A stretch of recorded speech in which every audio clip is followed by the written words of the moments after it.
bibliografía, la medición correcta de intervalo QT. En realidad el día de hoy, 16 de diciembre de 2020, iba a hablar acerca de síndrome de QT largo, pero no puedo hablar antes de QT largo si ni siquiera podemos o sabemos medir bien el intervalo QT. Entonces es importante dejar muy claro cómo medirlo y ya como residente de cardiología de varios años de antigüedad me he topado con muchas electrocardiogramas con retos para su medición y les voy a plasmar mis aprendizajes además de lo que dice la bibliografía para estandarización de la medición. Entonces, como pueden ver por aquí, estoy siendo supervisado por esta profesional para que ustedes no se preocupen y no duden de la calidad de este video. Entonces tenemos dos principales fuentes bibliográficas. Este artículo me gusta mucho, del año 2017, y la otra fuente bibliográfica es del Heart Rhythm Society. Entonces, para iniciar podemos ver este electrocardiograma que es hecho de forma computarizada, en donde esto es irreal porque siempre en realidad hay cambios respirofásicos por un lado que nos pueden alterar la longitud de los ciclos, al igual que hay varianzas leves, pero las hay, de la línea isoeléctrica con la amplexión y amplexación torácica. Pero esto se los pongo porque muchas veces nos envían electrocardiogramas al WhatsApp para que respondamos a la pregunta de si el paciente está bien o está mal, y quiero hacer la salvedad de que nosotros vemos pacientes y no vemos números, ni vemos cifras, ni vemos nada más electrocardiogramas. Entonces siempre es muy importante, primero que todo, recordar que no hacemos nada con un electrocardiograma sin el contexto clínico del paciente. Hay muy pocos diagnósticos electrocardiográficos que son independientes de la clínica y siempre hay que preguntar por ella. Otro punto importante es que bueno, la resolución siempre nosotros como médicos inquietos queremos responder estas preguntas independientemente con o sin la ficha técnica del paciente, por así decirlo, pero entonces esta es la demostración de la mayoría de los electros que nos llegan. Entonces siempre hay que tratar de mejorar esta resolución para una interpretación más adecuada.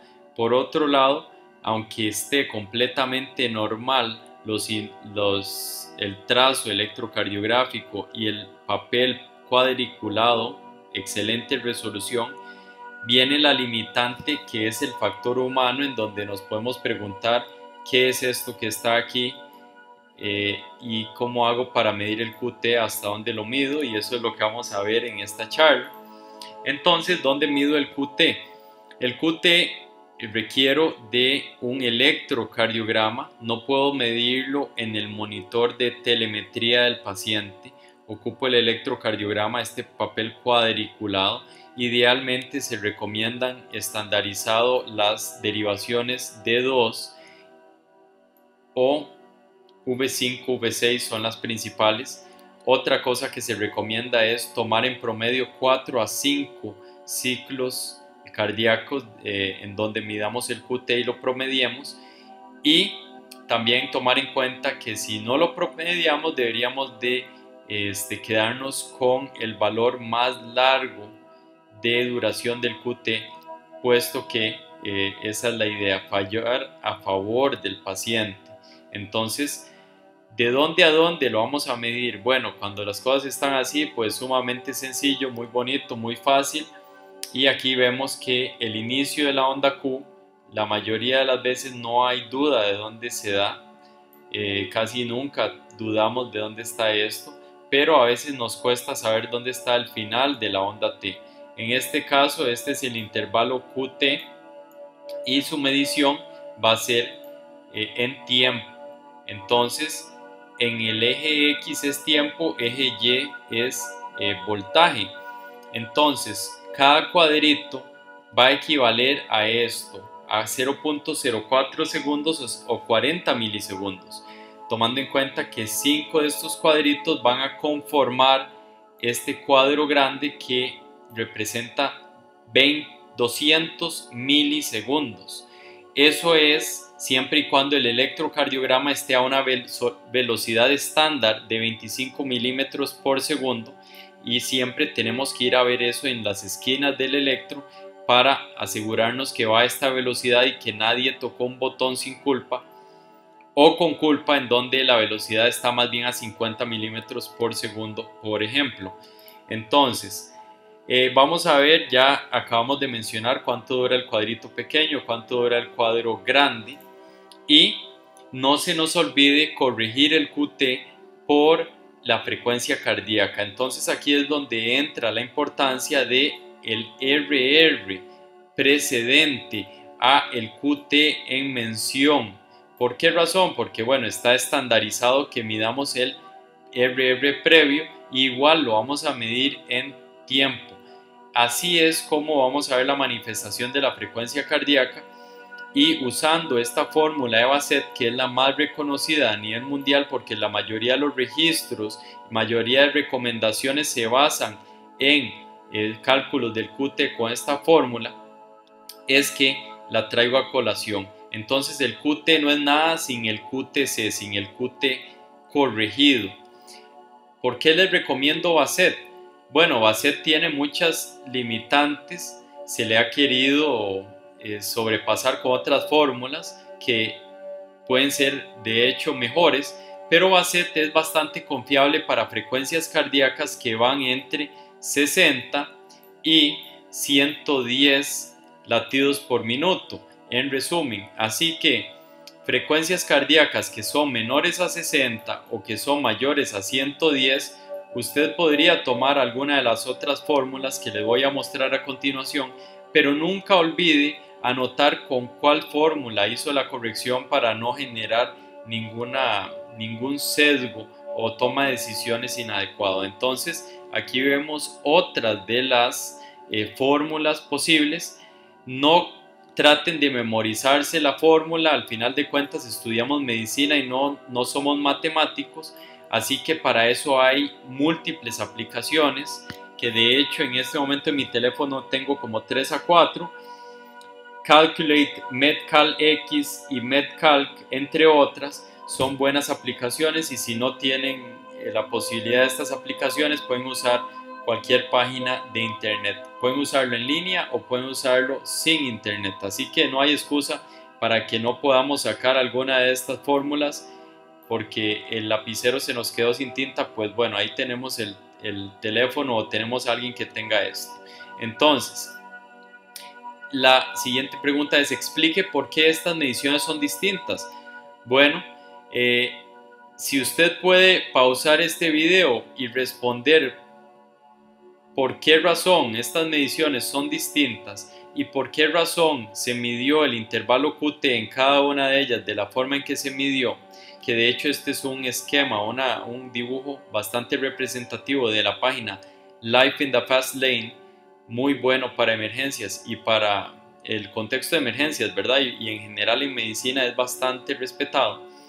Si usted puede responder todo esto, pues probablemente esta charla no le sirva de mucho, pero les recomiendo continuar viéndola porque ya vamos a ver un par de aprendizajes y una moraleja importante al final. Entonces, efectivamente no hemos concluido todavía, así que por eso es que aparece el método de la tangente. El método de la tangente es lo que deberíamos de aplicar con toda medición del QT. Les voy a enseñar lo que es la tangente, que la tangente viene de la palabra tangere, o no sé cómo se pronuncia, pero es tangere, al menos así se escribe, del latín, y lo que quiere decir es tocar. O sea, ese punto que ven en negro es un solo punto de contacto con estas pendientes, y eso lo que quiere demostrar es que solo se está tocando en un punto, y la tangente electrocardiográfica que debemos medir es de la máxima pendiente de la onda T. Entonces asumamos que esto es una onda T, esta es una onda T algo extraña, pero bueno, es una onda T. Aquí viene finalizando esa onda T, digamos que termina aquí en la línea isoeléctrica. ¿Cuál es la tangente que vamos a escoger? Bueno, vamos a ver este video y vamos a pausarlo donde más nos interese. La idea es escoger la tangente que esté más verticalizada, o sea, cuando la pendiente esté mayor. Entonces, como pueden ver aquí, vean, la línea está más verticalizada en este punto que les estoy demostrando aquí, que si seguimos a esta otra sección. Por ejemplo, aquí está más horizontalizado y la que tenemos que escoger es la más vertical, o sea que esta sería una buena tangente para este caso. Y la tangente es hacer esto, es hacer, bueno, tal vez un poquito más para allá. Vamos a hacerlo mejor aquí. Esa sería la tangente. Digamos que esta es la línea isoeléctrica del corazón. Perfecto. Ese es el punto 2. Entonces, ahora, ¿qué es lo que debo hacer? Debo trazar una línea que sea horizontal al papel cuadriculado en la intersección de estas dos líneas, que eso debería de ser más o menos por... Bueno, no exactamente ahí, pero bueno, ustedes me entendieron la idea. Se los voy a demostrar a continuación para no complicar las cosas. Este es el método de la tangente. La línea que se hace, la número 1, es la línea isoeléctrica. En general es el segmento TP del corazón, pero a frecuencias cardíacas aumentadas cuesta muchas veces ver ese segmento TP, y lo que vamos a usar como subrogado es el segmento PR. Entonces, sea cual sea que tengamos, ese es el que vamos a usar. Y trazamos la línea isoeléctrica, luego trazamos la tangente. Ya vimos qué es la tangente y dónde debemos trazarla, y luego vamos a trazar la línea paralela al papel cuadriculado que cruce esta intersección, este punto de aquí, y eso lo vamos a comparar con el inicio de la onda Q, que usualmente no es un reto, es su detección. Entonces sería por aquí, y entonces este intervalo QT va a ser desde aquí hasta aquí, básicamente. Así es como mido el intervalo QT. Luego, para corregirlo, ya sabemos que tenemos que medir esta onda R con la R que le precede, y así lo metemos en la fórmula y nos da la duración. Entonces, la pregunta aquí es, ¿la tangente es necesaria? Pues en este caso prácticamente no es necesario dibujar ninguna tangente, porque es muy claro todo, es muy claro la línea isoeléctrica sin varianza, y es muy claro el término de la onda T. Pero en este caso que estamos viendo aquí, sí se complican las cosas, y es por este caso principalmente que vamos a aprender bastante de esta charla. Entonces, esta imagen que les muestro aquí, traten ustedes de medir cuál es el intervalo QT. Como verán, les va a costar, se les van a dificultar las cosas y van a poner en duda muchos de sus aprendizajes técnicos de cómo medir el QT. Y es por eso que yo llevé este mismo caso a un chat de especialistas y residentes, preguntándoles que qué les parecía el QT corregido en este caso en especial con el método Friederica. ¿Por qué escogí el método Friederica? Porque esta frecuencia cardíaca está entre 170 y 180 latidos por minuto, y definitivamente el Basset iba a estar bastante limitado en este caso. Entonces, eso es lo que yo escogí, ese método, y esta es la pregunta que hice el 22 de abril del presente año, cuando se estaba pensando de hidroxicloroquina en COVID y todavía no estaba toda la evidencia de lo inservible que es en este contexto. Bueno, ahí tenemos las distintas opciones, respondan ustedes qué opinan, pero para comentarles y adelantarles, todo mundo se hizo bolas y se generaron más preguntas que respuestas con este caso, y no es que yo lo tenía muy claro, yo estaba igual que todos, yo estaba sumamente indeciso de qué hacer en esta medición, y es por eso que lo comparto con ustedes. ¿Por qué comparto ese caso con ustedes? Porque había leído en el Heart Rhythm Society, en esta página específicamente, cómo recomiendan ellos en un link que adjuntan ahí cómo se debe medir el QT de la forma adecuada, y ese link nos lleva a este video específicamente, que como podemos ver tiene muchísimos likes y muy pocos dislikes, con miles de visualizaciones.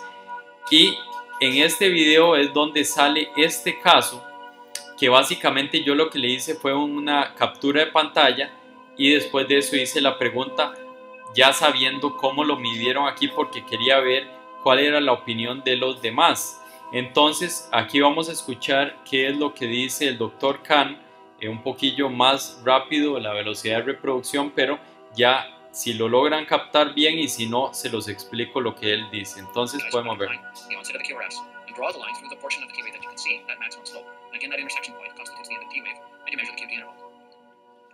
Ok, entonces lo que podemos ver en esta imagen es ya lo que les estoy enseñando, pero lo interesante aquí es donde trazan la tangente. Vemos que hay dos muescas, la están trazando desde la primera muesca.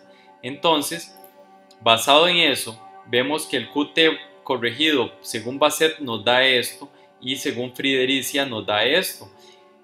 Tomando en cuenta, vean la diferencia, es una diferencia bastante importante entre ambas fórmulas, y por eso en este caso podríamos escoger Friedericia sobre Bassett, dadas las limitantes de sobrecorrección a frecuencias altas o infracorrección a frecuencias bajas para Bassett. Bueno, la pregunta que les hago yo es si ustedes están de acuerdo con la recomendación del Heart Rhythm Society, ente indiscutible para electrofisiología. Es una pregunta compleja, ¿verdad? Es difícil decir que están en desacuerdo.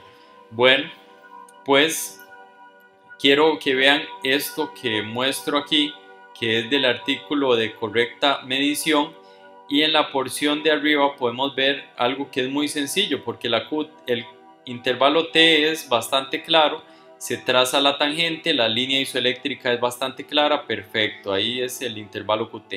Pero en esta segunda opción, en la B, estamos viendo algo relativamente similar a lo que vimos en el caso que les acabo de exponer. Es relativamente similar porque hay dos muescas, pero tiene su distinción, tiene su diferencia, que pronto vamos a hacer notar. Vean como en este caso prácticamente están midiendo de la misma manera que acabamos de ver en el video este de Khan y propuesto por Heart Rhythm Society, y es básicamente el mismo método, pero analicen estas muescas y analicen estas, si son lo mismo o no son lo mismo, o si tienen diferencias. Eso vamos a ver a continuación. Y es aquí donde quiero que vean que si hay una onda T bífida, cuando la segunda muesca es mayor al 50% de la amplitud de la primera muesca, hay que incluir esta segunda muesca en la medición, o sea que la línea tangencial se traza desde la segunda muesca y no desde la primera, generándonos una diferencia en la medición importante. Y en vez de medirlo así, deberíamos de medirlo así. Entonces, yo después de, o mientras hacía esta charla, de hecho, me generó la duda, investigué un poco más y estoy en desacuerdo con la medición que se propone en ese video, y que no sé si se revisó con todo el detenimiento posible, pero si lo medimos como se recomienda entonces medirlo, pues nos va a dar un intervalo QT que va a ser más largo, y como vemos que esta frecuencia es bastante aumentada, la diferencia entre este QT y el intervalo RR, que es el único que tengo disponible aquí, es el mínimo. El QT me mide 8 cuadritos y el RR 9.5, lo que genera esta diferencia de mediciones. En la primera tenemos la inclusión de la primera muesca, y en la segunda tenemos la inclusión de la segunda muesca como debería de medirse. Ya sabemos que el Bassett nos genera sobrecorrección, entonces en realidad La más confiable es esta, 442 milisegundos, y esto es un intervalo QT normal. Entonces, esta es la forma adecuada de medirlo. Y bueno, para terminar con un tip adicional, cuando nosotros no podemos medir muy bien dónde termina la onda T, para eso usemos las derivadas que tenemos contiguas. Entonces vamos a ver, aquí tienen este ejemplo para que ustedes lo vean con detenimiento, pero voy a usar este otro ejemplo en donde en estas tres derivadas la más fácil de examinar es D3, en donde aquí se ve, si trazamos la tangente va a estar por aquí y la línea isoeléctrica va a estar por aquí y su intersección va a estar por aquí. Si hacemos la línea paralela a la línea del cuadriculado, podemos decir que anda por aquí y efectivamente concuerda esa finalización de onda T en D3 con esta muesca que vemos en D2 y con esta deflexión negativa que vemos en D1. Así que es una herramienta útil adicional a tomar en cuenta. Y ahora esto se los dejo aquí para que ustedes practiquen si gustan, pero básicamente ya tenemos todos los aprendizajes para medir el 95 al 99% de los intervalos QT. Ya sabemos línea isoeléctrica, tangente, la intersección, bueno, esa no es la intersección es por aquí, la onda Q es por aquí y la medición del QT es básicamente en este caso. Si nos queda la duda de dónde termina la onda T, pues aquí es dificilísimo saber dónde termina esa onda T, pero si seguimos esta línea hacia abajo, podemos decir que esa onda T en realidad terminaba por aquí porque concuerda con esta otra y pues por ahí terminaba. Luego, si tenemos este otro ejemplo, ya sabemos que aquí hay dos muescas. ¿Cuál es la que vamos a medir? Vean qué interesante este punto. Si medimos la primera muesca como la final de la onda T y hacemos aquí la tangente, vean lo que va a suceder con las derivaciones que tengo abajo. Bueno, tengo que borrar, es un poco más a la derecha, voy a hacer la línea de vuelta. Vean lo que sucede con estas otras derivadas.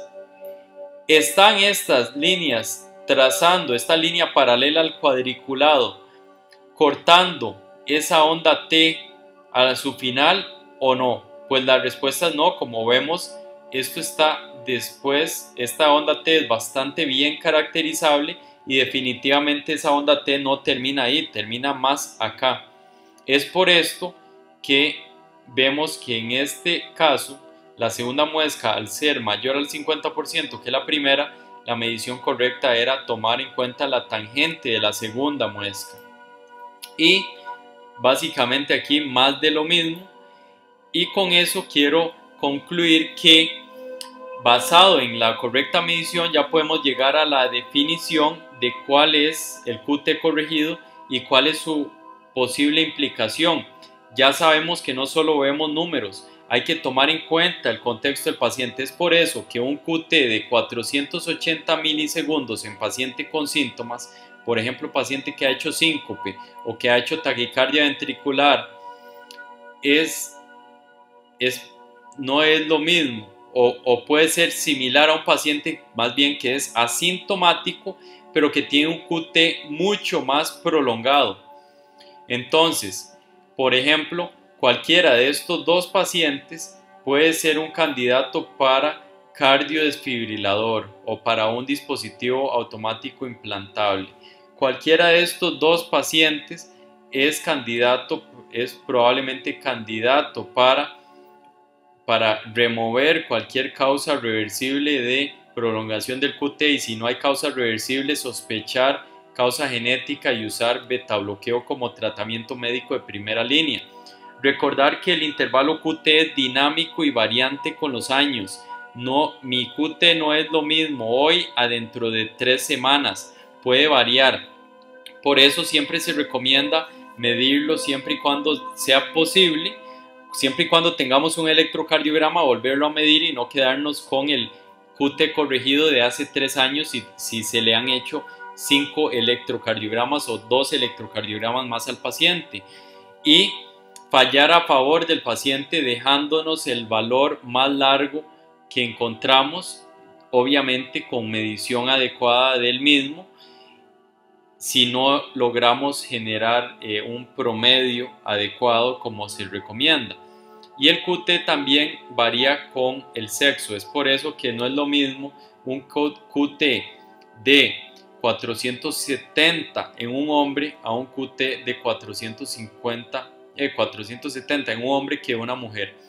Por cambios hormonales se cree, se teoriza, es que hay diferencias entre hombre y mujer y es diferente la edad relacionada también al sexo. Por eso es que antes de los 15 años, principalmente los eventos surgidos por QT largo son principalmente en hombres, pero después de los 15 años se ve, probablemente por esta interferencia hormonal y prolongación del QT en la mujer, se ve un aumento del riesgo relativo de padecer eventos como arritmias ventriculares complejas secundarias a QTs prolongados en la mujer por estos cambios hormonales. De ahí, a partir de los 15 años prácticamente en adelante.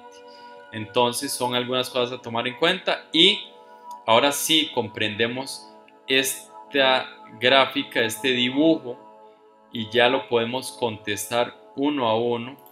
Y la última aprendizaje, el último aprendizaje de esta charla es Fail Early, Fail Often, but Always Fail Forward, de John Maxwell. ¿Por qué razón? Porque hasta los grandes tienen derecho a equivocarse. Ahora nosotros, simples mortales, bueno, un simple mortal como yo, tengo todo el derecho a equivocarme cuantas veces quiera en esta charla y no tengo problema con ello. La idea es progresar y fallar y caer hasta que prosperemos. Fail till you succeed. Eso sería todo lo que les traigo. Muchas gracias.